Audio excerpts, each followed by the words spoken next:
We're going to talk very much about grip pressure, and this video kind of gets prompted by a lot of you guys asking questions about grip pressure, because you tend to find a video where somebody is talking about gripping it lighter and allowing the club to do the work. And what often happens with this is the sort of person who's trying to get their opinion across, which is very much sort of true, is they'll sort of hold the club something like so, and they'll kind of say, look at the way the club sort of naturally moves like this, and that's all we're trying to do in the golf swing.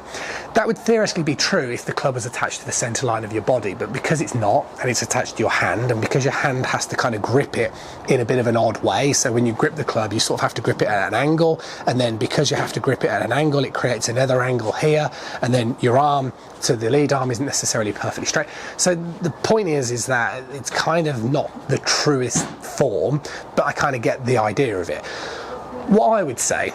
is, by gripping the club light, okay, like literally just barely holding on to it, what that will do very well is it will make you more heightened for obviously the weight of the club and the direction where you're moving it. So for example, if you are somebody who has a tendency to swing massively over the top, or you have a tendency to swing massively sort of underneath and this way, doing some swings with a very light grip will make you more aware of where the club head is, and therefore you'll be more prone to probably directing the club in a more sort of straight back sort of fashion, as I'm sort of trying to demonstrate very much here. So there's definite value in doing some swings, and even if you wanted to, hit some shots with a very sort of light grip pressure. However,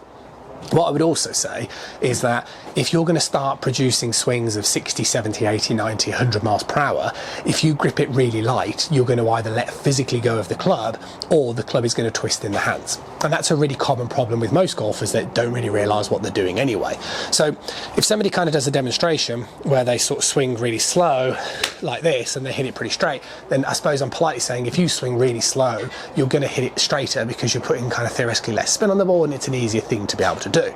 However, obviously producing more speed, if you start kind of gripping it really loose, one of the common problems, a re-grip here, another common problem, a re-grip between palm and thumb. But also, you imagine if that club is sort of just loosely twisting in your hands, the chance of you starting with the club face pointing in that direction and returning it there is going to diminish massively. So I would say you have to find your own journey on this front, but personally speaking, if 10 was like the maximum stranglehold, I'd probably say I'm a 7. Okay, and in terms of my grip, I'm more aware of like the pressure in terms of ensuring my lead hand stays in control of the club like so with regards to the fingers, and my trail palm stays in contact with my lead thumb. As long as I kind of do both of those things, I always sort of feel like I'm going to have a very good chance of sort of controlling where that club is sort of moving throughout that sort of golf swing, and it's going to give me a much better chance of hitting sort of straighter golf shots. So